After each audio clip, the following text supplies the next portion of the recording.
With the precision of a sculptor, sushi master Hirosugu Ota carves his most prized offering, tuna.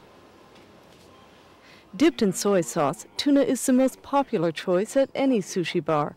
Lesser cuts like this may cost $2. The best, bluefin tuna, prized for its buttery texture, can run up to $40 a bite. Sushi owners worry that recent pressure by the world community to limit trade in the bluefin could be applied to other types of tuna.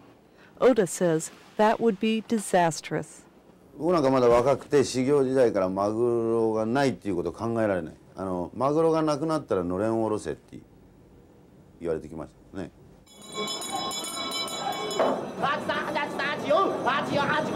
At Tsukiji Fish Market in Tokyo, seafood buyers put in their 4 a.m. bids.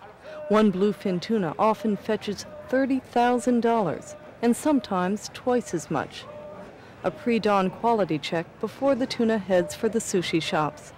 Fishmongers can't buy enough to satisfy the Japanese appetite. Japan imports more tuna than any country in the world, 400,000 tons a year from the Atlantic alone. It's here in the western Atlantic that Japan's taste for tuna has taken its greatest toll.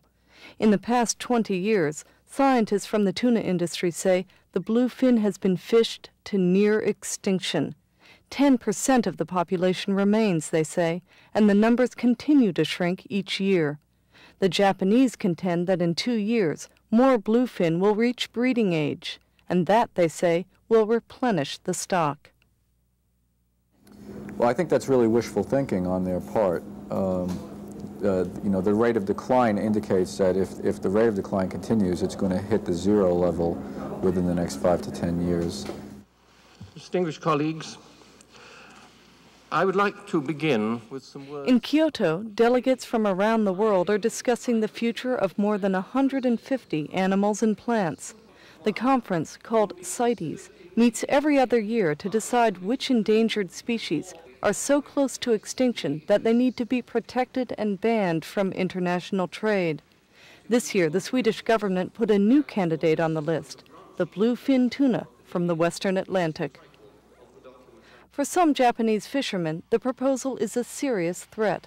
At the conference opening, they tried to persuade delegates that the bluefin tuna doesn't need to be saved, but their livelihood does.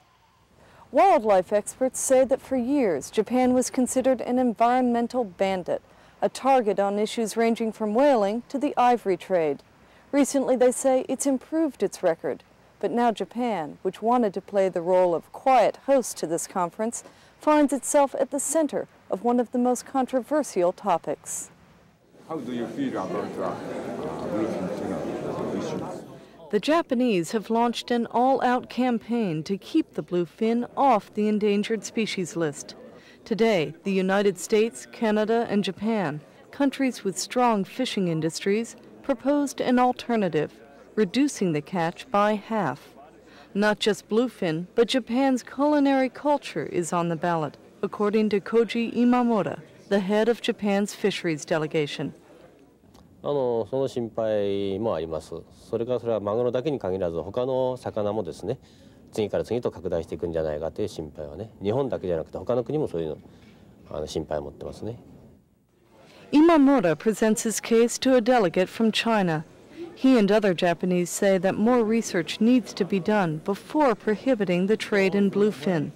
Environmentalists say that if the ban is delayed 2 years, it may be too late. They say that this species of bluefin represents less than 1% of Japan's tuna consumption, and sushi eaters would hardly notice the ban. I think the response from the Japanese has been really hysterical and all out of proportion, because we're talking about a very small percent of the imports, and they seem to think that this is a diabolical plot and just the thin edge of a wedge that is going to destroy the Japanese food culture. The fate of the bluefin will be decided later this week when delegates vote on the Swedish proposal. Their dilemma, whether the bluefin is worth more in today's marketplace or in the sea, where it can breed and replenish for the future. For World Monitor, I'm Barbara Bradley in Kyoto.